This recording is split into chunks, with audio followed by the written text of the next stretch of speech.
Dennis, fantastic to have you in the studio with us. Thank you so much for coming along. I'm excited. I'm excited to be here, and I'm really looking forward to sharing some golden nuggets today, my friend.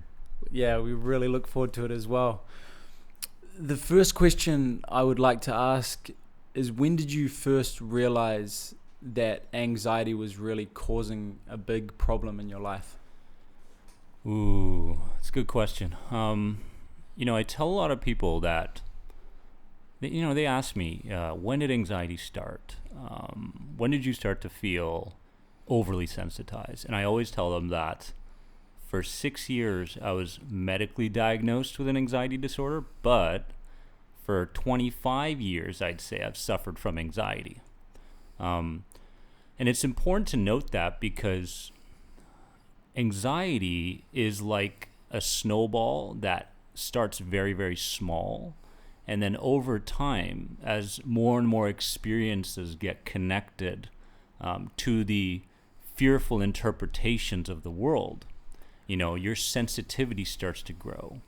Next thing you know, you're irrationally fearing pretty much everything, from people to environments to times of the day. Like, I used to be very sensitized when it comes to the morning. As soon as I woke up, it was like, wow, this huge rush of adrenaline, cortisol running through my system for no reason. Like, there is nothing here that says there's any kind of a threat to me. And so I questioned, I was like, what is going on? Why do I feel this way? And then that, of course, led towards the work day, led towards, being sensitized to your coworkers, your boss, your this, your that, even a glass of water because of a particular experience where I had a difficult time when I was swimming, for example, and it all gets connected.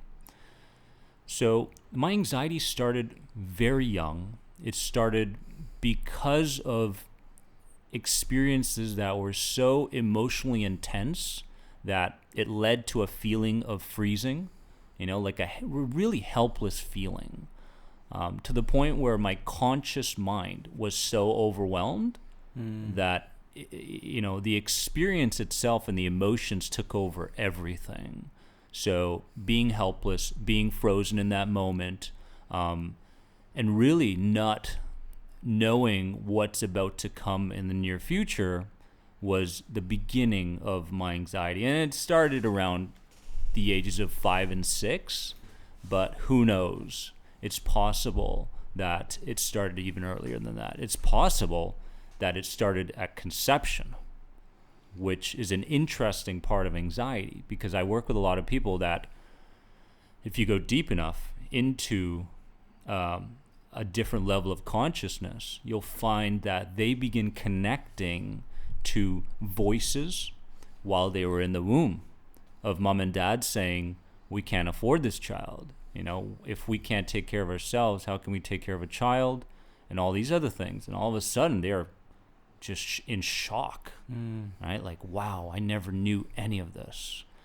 And to get to that level, that hypnotic level where you're at a deeper state of consciousness, really gets you in touch with the root causes to your anxiety today.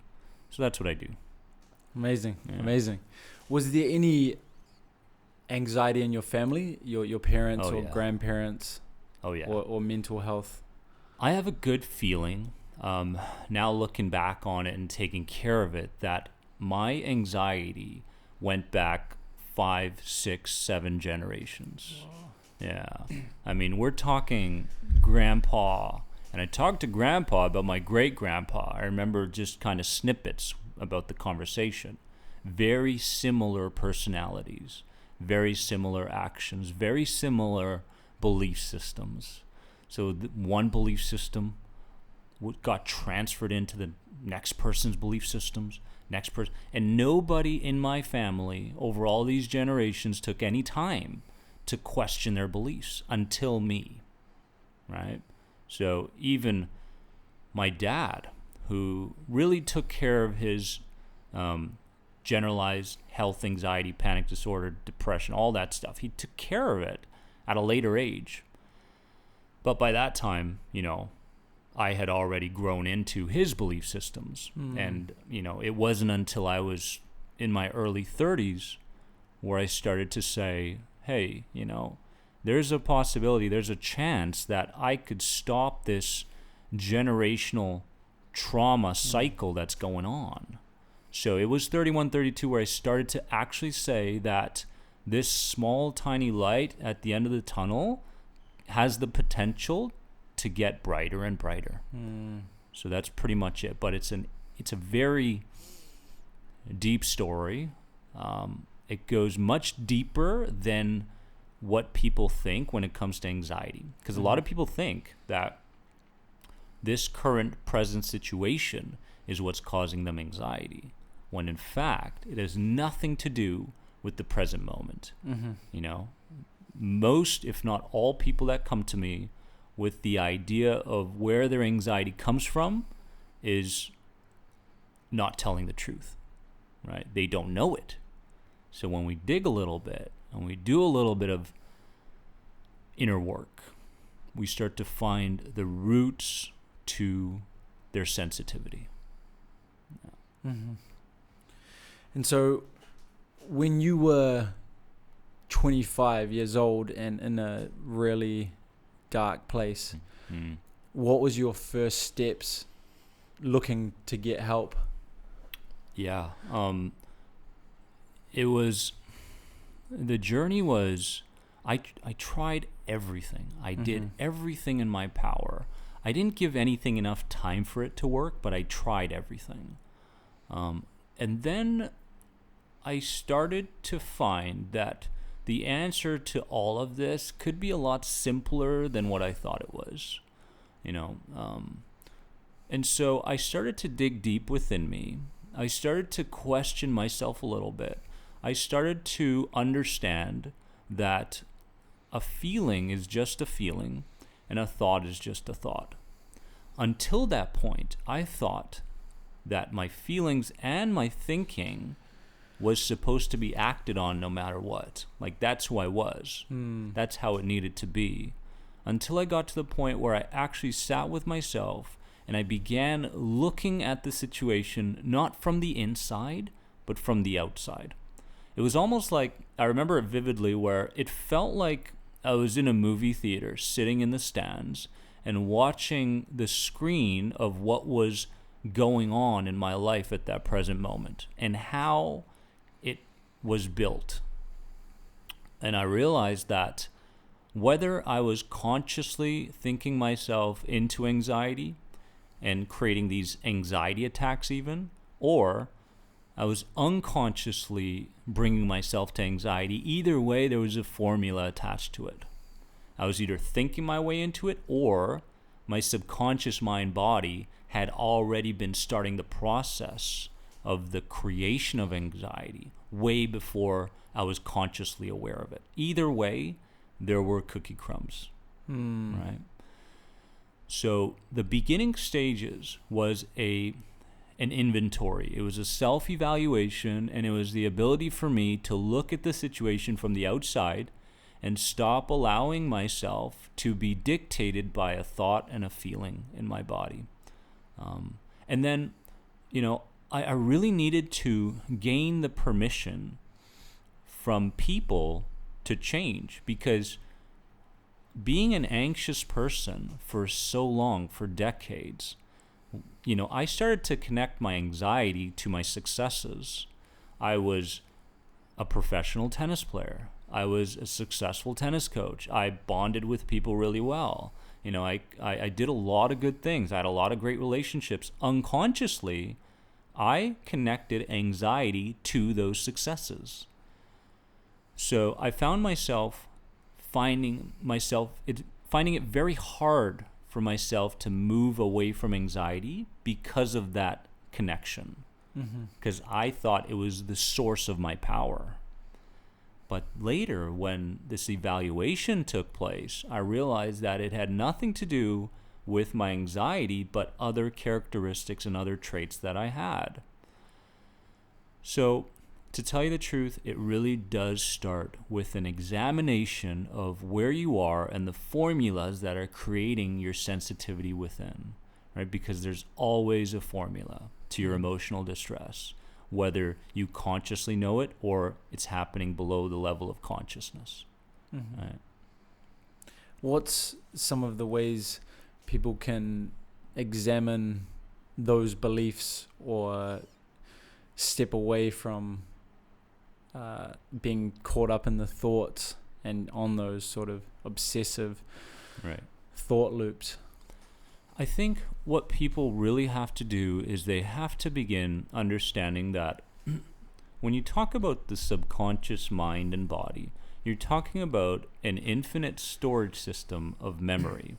So every little thing that happens in your life gets stored not only in the neural connections in your brain, but also in different body parts. So a memory could easily be locked in your shoulder or your stomach or your gut or whatever, or your chest, whatever. So the beginning stages are when you begin to connect the idea that your emotions are the very things that are statements and questions by your subconscious. So when an emotion shows up, it is a statement saying, are you sure you want to do that or don't do that? And the question is, are you sure you want to do that? So it is this protective side of us that is constantly on high alert, constantly aroused, that unconditionally loves us, but we misinterpret it and say we're being punished or God's punishing me or that sort of thing. Mm-hmm. It's so the feeling isn't so much punishing you, it's trying to get your conscious mind's attention to make sure you don't make the same mistake again. Wow. Now, if a person begins to see it in that manner, where the feeling is directly connected to this inner wounded child within that is still screaming for help, that screaming for forgiveness, or still feels like a mistake in this world, because so much, if not all, anxiety today is based around childhood trauma. When we start to look deeper into that feeling and that emotion, we can start to use it rather than allowing it to dictate what happens next in our lives, right? So now your reaction to it is, okay, I understand your statement. I understand you're telling me not to do this unfamiliar thing I'm about to do. Inner child, I understand. I get that. And I get your question of, are you sure you want to do that? Because last time you made the mistake of doing that and notice what happened. What's an example for the doing something? I mean, for example, let's go over the social aspect of it. Mm-hmm. Like a lot of people today have a very difficult time being around strangers or people that are unfamiliar. So they go into an environment, whether it's a cafe or a meetup or anything, a sporting event, and they are super rattled. Like, I am way outside my comfort zone right now. Mm-hmm. I should not be here. What are you doing? Go back into your bedroom where it's safe, right? Because that's familiar. So in that moment, the emotions, the feelings, the adrenaline, the cortisol, the equipping of your body to be able to fight something or run from something all shows up at once. And it's like, wow, you have a choice right there. You can either guide that inner wounded child to say that this situation is no longer a threat the same way we saw it way back when we were 6 or 7. Or I can leave the situation. If I leave, I strengthen the fear.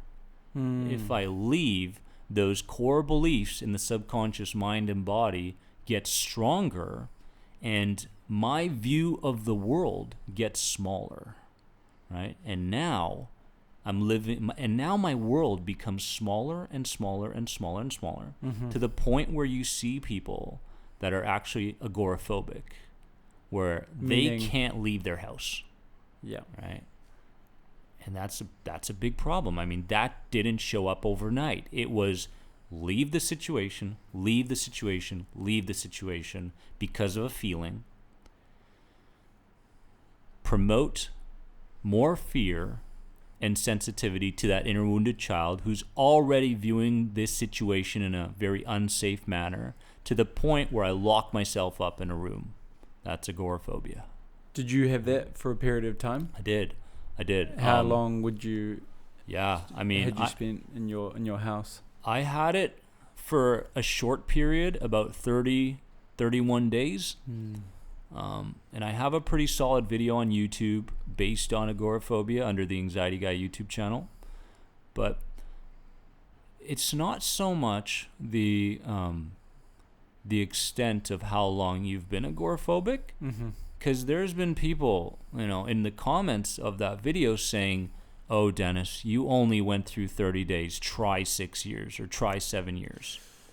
And you feel for them. You're kind of like, yeah, it's crazy. Like, can you imagine half a decade in one safe zone and never experiencing anything? So I was grateful that I was able to connect some of getting to a place of rock bottomness or dissatisfaction, or more so desperation. I don't think that people change until they get to a place of desperation. Like, if you kind of want to change and you're so caught up in the fact that this safe zone is in fact a part of your identity, then you're going to run into some issues. So we need to make sure that we understand what level are you at as far as this dissatisfaction you have within you. Simply because, as I've mentioned, this idea of dissatisfaction, this idea of getting to the point of no return, is that level of such desperation that you will literally do anything it takes to heal yourself. And only then can a person truly commit to something like a method or anything that's going to get them to start feeling better about themselves, about what took place in their past, about how their future looks, and that sort of thing. So that level is very, very key towards the beginning stages of the healing process. Yeah, I totally agree with that. We need massive amounts of a why to make a change. And what would you say to somebody that a lot of the system that we're in, people don't know what to do with mental health? It's still, the treatments that are available aren't working as well as we'd like them to be. If somebody has anxiety or depression, the place to go is a psychologist, a doctor, psychologist, psychiatrist. Those are the kind of steps. What would you tell somebody that does have a strong level of wanting to change and they're desperate? What would you tell them if they have tried different pills and things aren't working? What would you say to somebody in those shoes? What's really interesting about those people, and I've been there, is that you gravitate towards the kinds of people that are suffering just like you, which only makes your problem worse.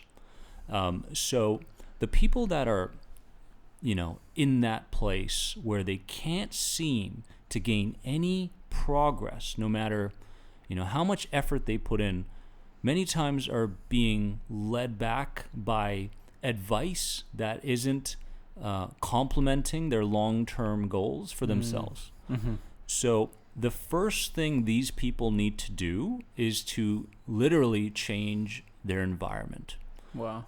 And when I mean change your environment, it's very tricky, because honestly, about 97% of all online chats, forums, all that sort of stuff, groups are complete crap. They're complete garbage. So the moment somebody wants to look for anxiety support, and everybody goes online these days, right? You go online, you Google it's anonymous. something. Yeah. And let's say you go to the doctor, and let's say you have a symptom, a bodily symptom, and you're just getting flustered by it. It's literally taking over your life. What happens when you go on Google and look up that symptom? Like, you know, it's going to give you more anxiety. It's life or death now, right? You've created something out of nothing. So people have to make sure that they surround themselves with like-minded people. Now, that means to dig to the point where you find support groups, people. I mean, I'm a big fan of life coaches these days. I don't even like the word life coach, but let's just call it life coach. But there are people out there that have been in your shoes and that have, you know, gone through severe anxiety and all this distress and trauma in their lives and have gotten to a better place. This is no accident. There has been a formula in place. They know what to do, and they've created, you know, support groups and chats around this formula. So it takes a little bit of work. It takes a little bit of digging, but you need to find people that are outcome-based as far as their thinking goes, rather than reassurance-based, and rather than coping and managing the situation the way that some people tell you you have to do for the rest of your life. So you have to find the 3%. You literally have to sacrifice people in your life that you have a connection with that only fuels your anxiety further, right? In the outside world, that could be friends and family members. And you have to literally take mini vacations throughout the day where you move into that environment, and as uncomfortable as it is, to see the posts, to see the comments and such that say, hey, I created a win today, and it was a tiny win. It's like nothing to the emotionally balanced person. It's like, I was able to walk into Walmart, and through a slow and steady speed, I was able to leave Walmart without any emotional distress. That is tremendous, right? That is a humongo win. And so you need to be surrounded by those to begin to take on the energies and the advices of those people, right? Rather than being stuck with the people that are suffering and looking for reassurance and looking to cope with the symptom, rather than to deal with the root causes of their anxiety. Right? So that is an absolute necessary thing, and it goes against what the immediate thing that you want is. You know, I want immediate gratification. I want to feel better now, right? And you're not going to feel better now, right? It's going to take time. It took time to build up anxiety. It's going to take time to reverse it. So you need to find those people with a growth mindset rather than a set mindset, and therefore surround yourself with that energy and build off of that. Totally, yeah. That positive and uplifting instead of focusing on the negatives. Exactly. Like the gratitude, and you kind of, I see it for myself, having been through a lot of anxiety, stacking the chips in my favor and building a lot of wins throughout the day to spiral on up. Exactly. And surrounding yourself with people that are proactive with taking responsibility to improve their own health. Amazing. Yeah, I mean, if you're constantly surrounded by people that keep talking about their anxiety, you're getting nowhere. You need to start talking about what to do in the moment of distress. Totally. You need to start talking about where the template, where the first pie in the face began that caused this anxiety snowball, right? And so until that happens and you're surrounded by it and you're doing the inner work, rather than succumbing to a feeling or succumbing to a thought and looking for instant, let's call it support, nothing's going to change long term. You might deal with the symptom. You might feel a little bit better. You might have a decent connection with some of those people, right? But you will be stuck. What specialists can people go to, in your opinion, in their countries or online to improve their anxiety? Mm-hmm.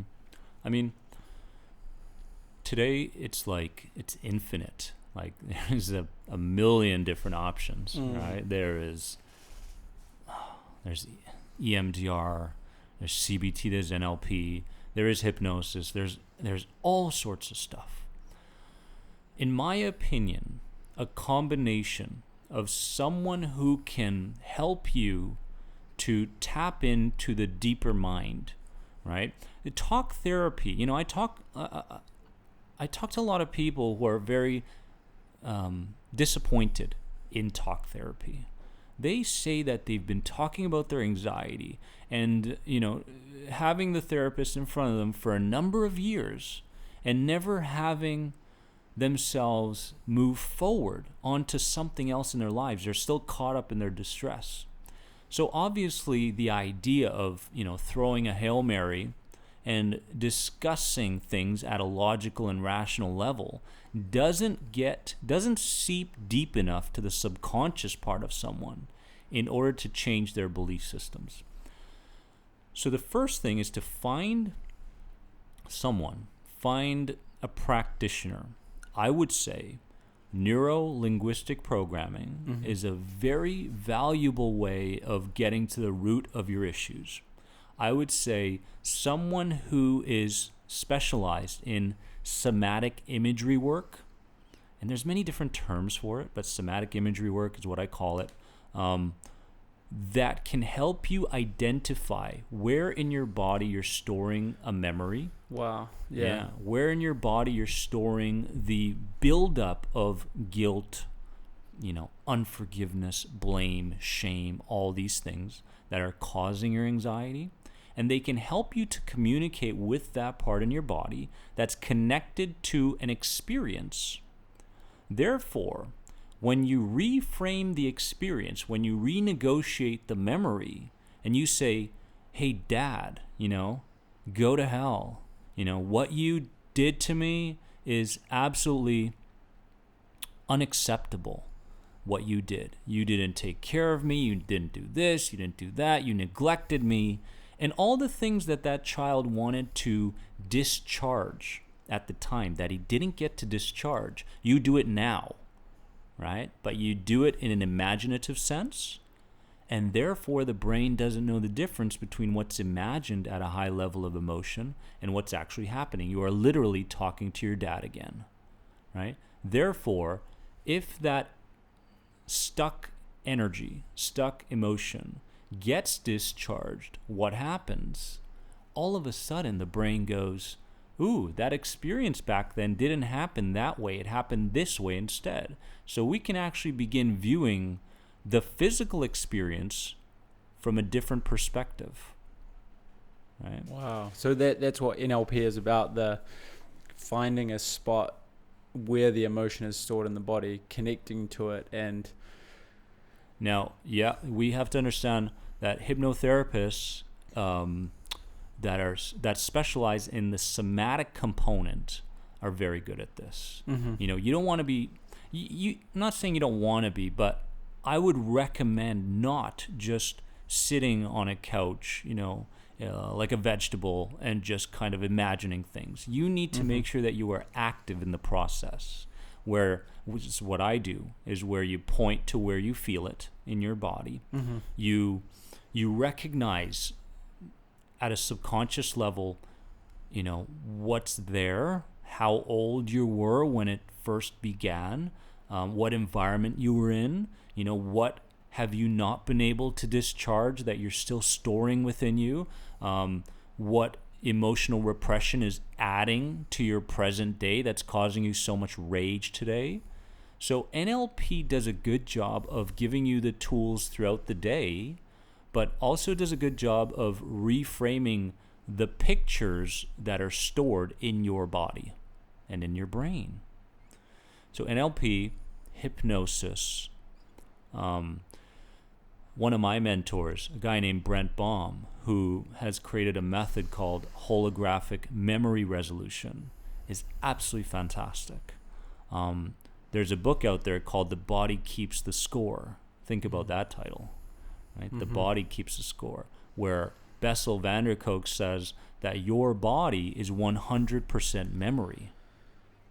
It's crazy. Yeah. You never think about it. We think that we have an injury or we have an illness and it's a structural problem. It's not a structural problem. It's a memory-based problem. It's a trauma-based problem. It's a repressed emotion-based problem. And if you take care of the memory and you release the emotional charge that's adding up in your body, the physical component starts to heal itself. That's where you start to see spontaneous remissions. You know, spontaneous remissions don't just happen out of the blue, right? I mean, my mom was diagnosed with ovarian cancer, right? Within a period of 1.5 years when my grandpa passed away, and back to back, my uncle passed away within that 1.5 year period. And she developed this, and she was tested multiple times over and over again. And so there we are, and there I am going, wow, here's a lady who was emotionally free, no filter for so long. And then within 1.5 years began storing, guilt, blame over what occurred. I could have done more. That sort of thing. And why does this happen? And all this fear gets stored in her body. Next thing you know, it turns into a physical illness. Next thing you know, hypnosis. Mom, we're doing hypnosis together. We're doing affirmations at the right time. When you wake up the first 10 to 15 minutes of the day, and we're going to let these affirmations seep to a deep emotional level because repetition is the key to reprogramming. Mom, we're going to focus on a holistic approach where we take these herbs and target this. I'm going to get you to an energy healer. I did these things just to see where it would go. Right? Next thing you know, she's about to go into surgery. And the doctors say, we're going to place a tube into you so that we can start the chemotherapy process. And between me and Mom, we had a moment there where we said, no, that's not going to happen, right? Because we feel a transition going on here. The surgery happens, and there I am sitting in the waiting room, and I get the call after the surgery, and the surgeon says, we pulled something out that is completely benign. And we're going, wow, this could have been so different. How did this happen, right? This is a miracle job here. So that proved so many things to me, that when the emotional state of somebody changes for a set period of time, the body begins to tap into its infinite resources and begins to heal itself the way it's meant to heal itself. So everything comes down to your feelings and your emotions that you walk around with throughout the day. Wow. That's amazing. Is there any simple things people can do just on their own to get in a better state? Absolutely. More than anything, I think what's important right now is before you start doing things where you look for the skills or you look to alter things physiologically or mentally, I think you first have to get to a place where you have the proper mindset moving forward. And I repeat this in my own podcasts plenty of times, and people out there are probably sick of it, but that's fine. It's got to be told, right?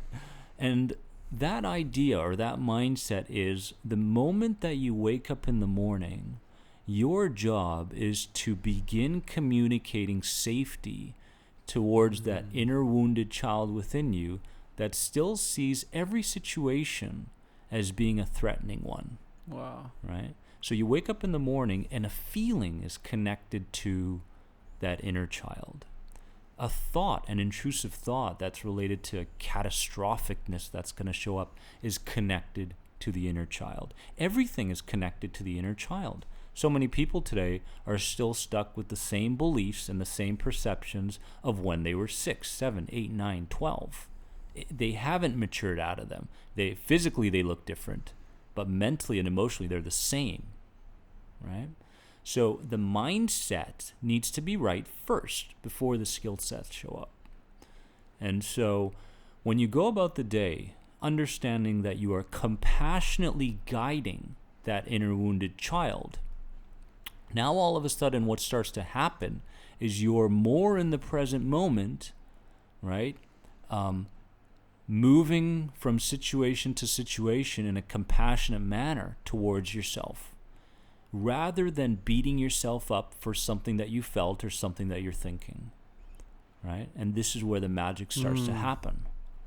I now feel like I'm starting to gain control over things I have control over. Many times this mindset itself leads to the very thing that the person knows already as far as what to do, right? They know how to respond in the moment. They just don't have the right attitude or the right mindset. Now, as far as skill sets go, we have to work with the body physiologically. So I would highly recommend people beginning to counter a certain speed that they go out each and every day, because anxious people like to do things very, very quickly, right? It's like eat fast, drive fast, walk fast, talk fast, everything. And when this is the case, you're only adding more fuel to your anxiety. So the speed aspect is something that we can begin to take control over right away. And then secondly, to make sure that we do some things that alter the way we listen to our thoughts. Right? I'm a big believer in CBT, cognitive behavioral therapy, especially the cognitive side. But people can begin to use words such as or, this worst possible scenario can happen, or it could go this way instead. Right? But where, I'm in a dangerous situation or I don't feel right, but I've been here before and I've lived it 1,000 times over. Right? Those are power words. Yeah. But as well, when you think about, for example, Bugs Bunny, Daffy Duck, Goofy, what's the first thing that comes to your mind? Just a smile. A smile. Now, when you think about Goofy telling you that, because I heard you talking about it in another podcast, and I like it. You go for it. You tell the right. And I've communicated with these cartoon characters over and over again, right? And so, we have an association to these characters where we don't take them seriously. Mm-hmm. And all of a sudden, I begin listening to that same intrusive thought of doubt and lack in the voice tone of this character. What starts to happen? It's hard to take it seriously. Yeah. It's like, if I do that enough times, I'm going to meet my two goals for everybody. Their goals are to move towards boredom and disinterest as far as those intrusive and negative thoughts that are playing out in their minds, right? So I start to get bored. If I hear Goofy telling me that this social interaction is going to lead to some catastrophic situation over and over again, I'm not going to take that seriously anymore. Now it opens up the floodgates towards me perceiving the situation totally differently, right? So that's another way where you alter the way you listen to those thoughts, right? And think about this, for example. If you do it in super slow motion, what starts to happen? When you actually start to listen to a thought of fear and lack and doubt within you in a way where it's, I will never, that kind of way, all of a sudden you're going, God, this is the silliest thing in the world, right? What the hell am I doing? Yeah. And so after a couple of those, you start to perceive the thought in a way where it loses its power over you, and now you can begin to turn your focus onto something completely different. So these are the types of tools that people bring with them, a combination of what they do with their body, and how they begin to listen to those fearful, intrusive, catastrophic thoughts within them. Wow, amazing. So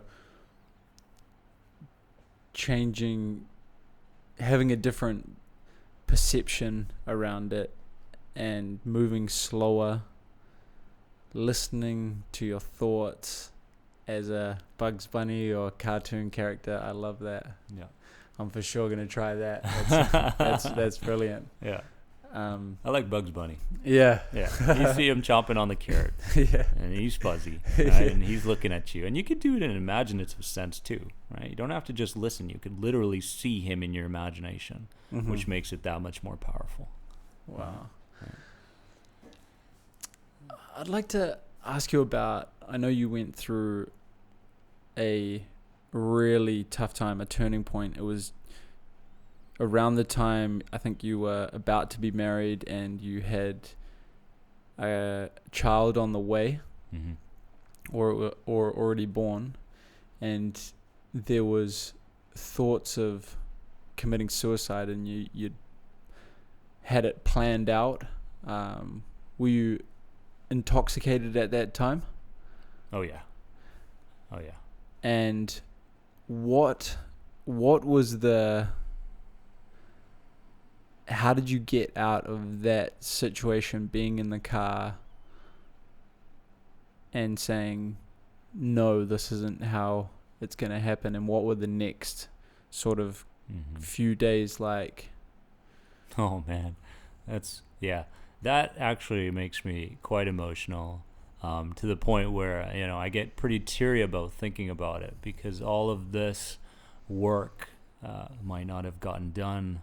People might not have been saved, that sort of thing. And if I have the image in my head of being in the car, of about to follow through with something that scared me tremendously, but also would potentially give me a ton of relief. I realized that the more I thought about suicide, the more I realized how I was connecting more pleasure to the idea. The pleasurable side of that, as dramatic and as crazy as it sounds to people, right? I get it. It's crazy. But there was a ton of pleasure. I said, you know what? I'll be free of what I'm feeling like. I'll be free of what I'm thinking like. I'll be free of my inferiority. I'll be free of my perfectionism. I'll be free of my self-punishment. I'll be free if I follow through with this. So much pleasure in that. But the turning point was when I began to connect a lot more pain to the following through with it, rather than connecting pleasure to it. Really is what it came down to. The only thing that kept me away from following through on that day was, I said I needed to give it one more day, number one, and also because my child was just born and I couldn't bear the idea of him being raised by an alcoholic or a drug abuser or someone who's going through tremendous trauma himself. I had a sense that I could fix myself, right? But I didn't want to leave him in the hands of other people, if that makes sense. So I started to connect more and more pain to following through, right? The child, my fiance, who was, I was so lucky to have around, and the potential work I could do because of the experience of having an anxiety disorder, the book I could write in the future. So the scale started to tip, and I started to find myself going, give it another day. And then after that day, I remember saying, after still a tremendous amount of inner distress and pain, give it another day. Give it another day. And the only thing I was hanging on to was my child and giving it another day. That's it, right? At that point, I didn't try to force change, right? At that point, I kind of felt like this process should be a lot more natural than what I made it out to be. I was forcing myself. I was working so hard on myself that nothing was happening. And I realized that, like Gandhi would say, when the student is ready, the teacher will appear. And so with that tremendous amount of desperation and dissatisfaction, giving it a day and another day and another day, and building my faith in the energy of the creative intelligence that I can't see. You call it God, source energy, whatever it was. I was never religious in my entire life. But I started to sense that there was something out there that wanted to protect me, that wanted to see me succeed and to help other people and to live a life of pleasure, of not just existing, but actually making a difference in other people's lives. And I began to let things happen a bit more, right? And honestly, that whole package moved me towards freedom. Wow.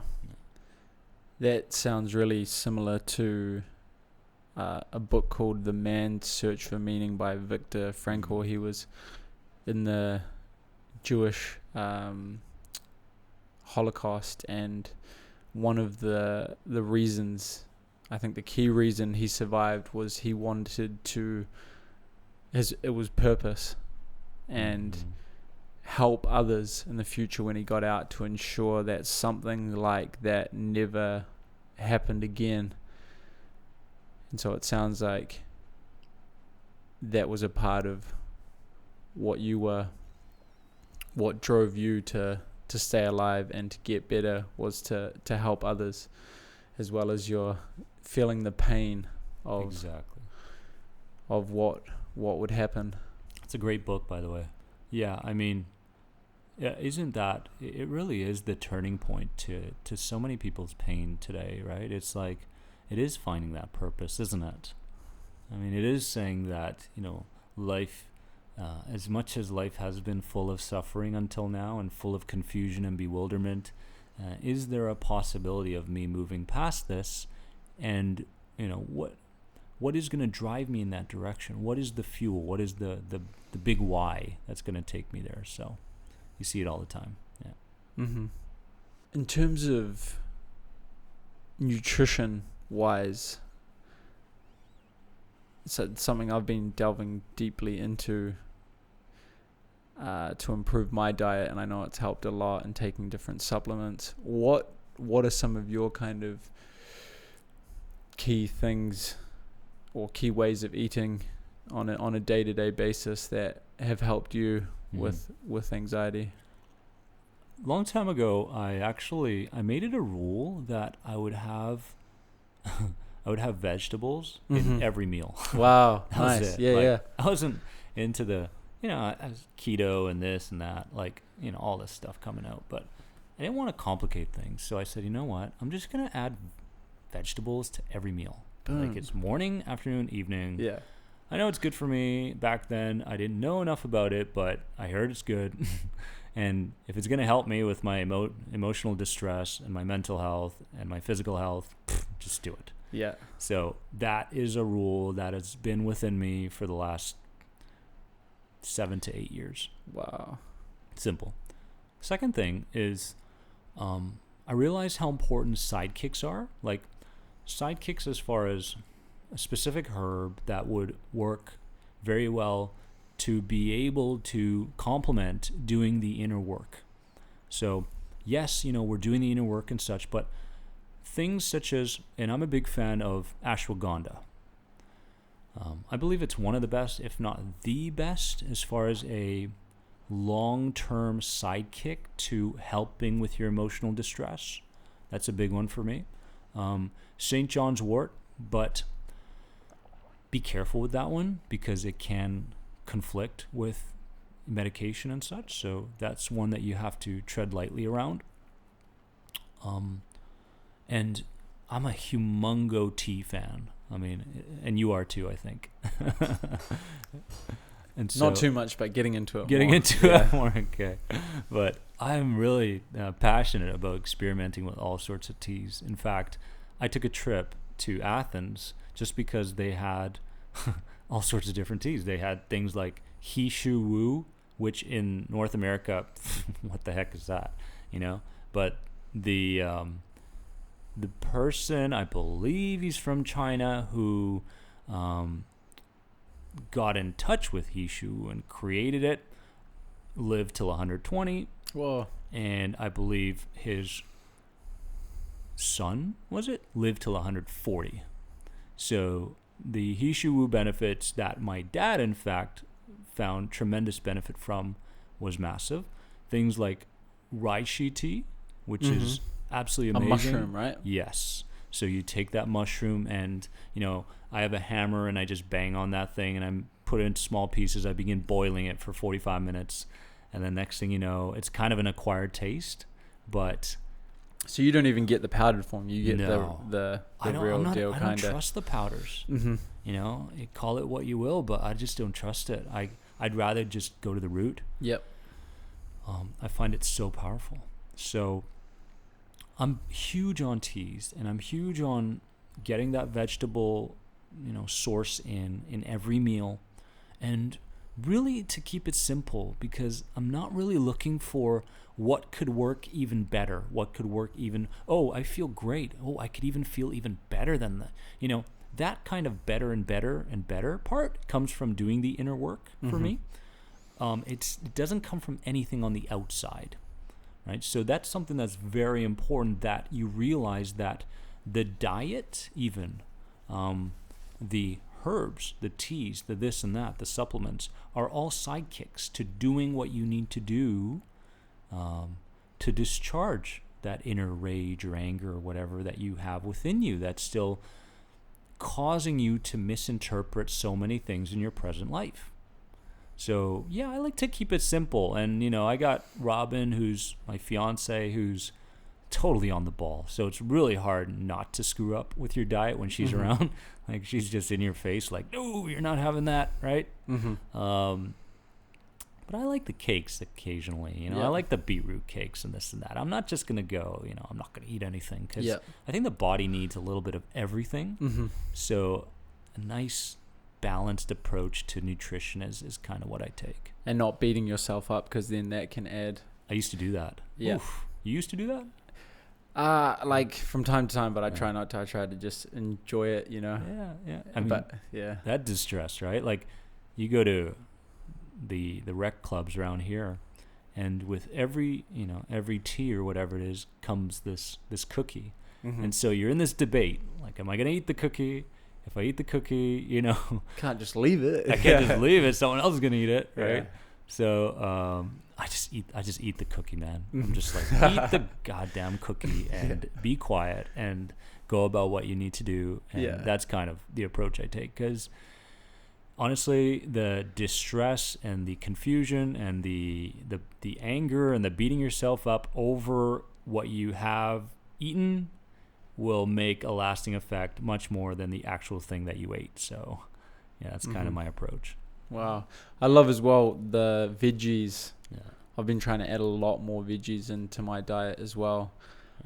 I heard the recommended dosage in New Zealand is 3 servings. The recommended in Australia is 5 servings. And then I was recently listening to a podcast with I think she is a nutritional biochemist, one of Australasia's top, and her name's Dr. Libby, and she was recommending 7 servings of vegetables a day. And she was saying that under 10% of people are actually getting 3 servings of veggies. Wow. But I guess we live in this breakfast you have cereal or that's what I grew up with. Toast or something. But actually in Japan, when I visited there ages ago, they were having salad or different things like that I was like, what, this isn't a breakfast food, but it's like, who said what breakfast foods are? Exactly. Yeah. I mean, when I was growing up, it was about the 4 food groups. I don't know if you had that, but it's like, damn. I mean, I had like Cheerios and 2% milk, and milk does a body good, right? And all this, and later I found out how bad it really is for you. So I think the hardest part is to break those habits and to say, consciously, what makes sense? What really makes sense? Like if I'm eating something out of a box or something that's been sitting in an aisle for a set period of time, is this in fact going to benefit me right now? And if the answer is no, then find something that's fresh. Find something that has some color behind it, right? So, I mean, people know what to do. I think they're just very, very intimidated and scared of trusting themselves enough in case they make a mistake around it, because they feel like they've made so many mistakes when they were a kid. So that idea of taking the leap and shifting a habit, whether it's nutrition or anything else, is a very challenging thing for them. And really, it's incredible how when you begin to change a habit and you replace something with something else, in the beginning stages, it's highly uncomfortable, right? Every part of you is saying, what the hell are you doing? Right? You've been doing this for a set period of time. Now you want to do that? You're telling the brain, saying, you're telling me that we have to learn this lesson all over again? The question is yes, right? And it does take that level of consciousness and awareness to transition into a brand new persona and identity, right? Key. Amazing. What would be, if you have a mental health toolbox and you could only choose 3 tools in that toolbox for your whole life, what would be the 3 tools that you chose?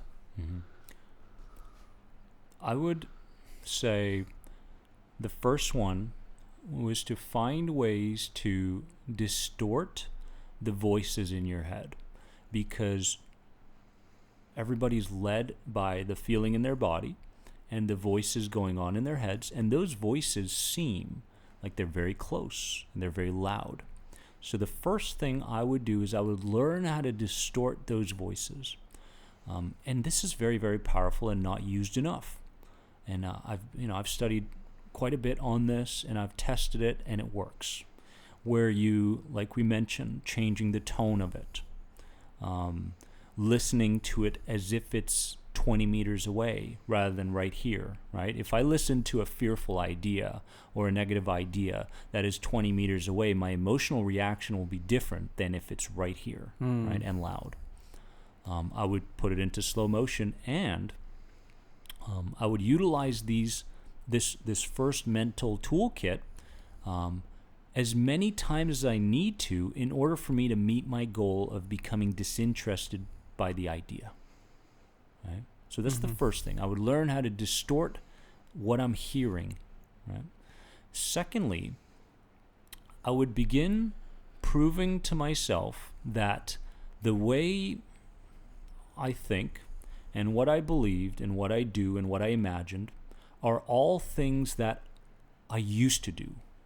Right? And this was a very powerful tool that I utilized over and over again, where I used one sentence, and that sentence was, I used to. I used to think that I could only achieve this much. I used to think that my symptoms of anxiety would lead me to a catastrophic ending. I used to think that I couldn't socialize with strangers. I began using that throughout the day as many times as I could, and I started to believe it. And I was going, holy smokes, I used to? Okay, so what do I do now? That started to show up. What do I do now? Well, what I do now is up to me. So I began to act in accordance with something new, because now there was a gray area. Since that's what I used to do, and I keep telling myself that, what do I do now? Here's what I do now. What fits with my new identity, who I want to be? So that would be the second one. And as far as the third one goes, I would really get good at learning how to speak to my body. And this is so foreign, right? It's way out in left field. Like, what are you talking about, Dennis, speaking to your body? But, the body is a signal, is a message and this and that. And let's say that there's some kind of distress in a person's chest. I would recognize, all sorts of different aspects of that distress. Like, ooh, what is this distress trying to tell me, right? What is the message behind it? When was the first time I experienced the same feeling? How early was it? And I begin in a meditative state, because I love meditation, in a meditative state to begin to communicate with that part of my body to say, hey, the very thing that you fear or are sensitized to isn't the way we see it anymore. It's different now. In fact, it's this way. And your dad or mom, which is connected to the feeling, was just trying to do the best they could at the time. And you can forgive them and this and that. So instead of just going, I have a feeling and it doesn't feel right, I would begin learning how to internally dialogue with that body part. And there's different ways on how you can do this, right? There's if you look at certain mentors that I have, they do it through color. Like they'll begin breathing in their safety color, and I teach this as well, where you breathe in your safety color and you breathe out the color that's attached to that body part. Wow. Or attached to this distress. Mm-hmm. If you do that 50 times, take a look at how you feel. Notice how you feel. I breathe in, for me, teal, and I breathe out black, which is in my chest. And all of a sudden, I start to promote safety, because color is our first language out of the womb. The moment we got out of the womb, the color of mommy's hair, safety, right? The color of this, the color of that. There was all sorts of associations that were made very early on that we still keep. So honestly, I would learn how to communicate with that body part to send safety signals towards it, rather than it lead my actions and my thinking patterns. And there are different tools that people can use in order to get better at this. Right? And as I mentioned, the body keeps the score is a great place to start, Mm-hmm. to learn the depths of what this is all about. Wow. That's amazing. Thank you so much, Dennis, for the work you're doing in the world and helping with this massive problem that we're having with an epidemic of problems with mental health. And thanks for the purpose that you have. And I thank you, my friend. Yeah, thank you. Amazing. Cheers. I'm excited for the podcast. Yeah, I'm pumped. It's this is the second one, so Awesome. yeah, I'm excited for people to hear this, and I've learned a lot from it. And where can people find you if they want to connect more? I think a good place to start would be if you go to anxietyexit.com. Awesome. You'll have the links there that connect to the Anxiety Guy podcast, which they can subscribe to totally free and start. There's like 200 plus episodes already. As well, you can connect with me from there. I've got some digital programs, ask me some questions, read the blogs, or just go on Google and look up The Anxiety Guy. You'll find the YouTube channel, all that sort of stuff. So anywhere you put The Anxiety Guy, basically on any social media platform or search engine, you'll run into the type of content that speaks to you the most, and reach out. Awesome. Reach out, guys. That's amazing. Thank you, Dennis. Thank you so much. Very welcome. Thanks for having me, my friend. Cheers. Appreciate it.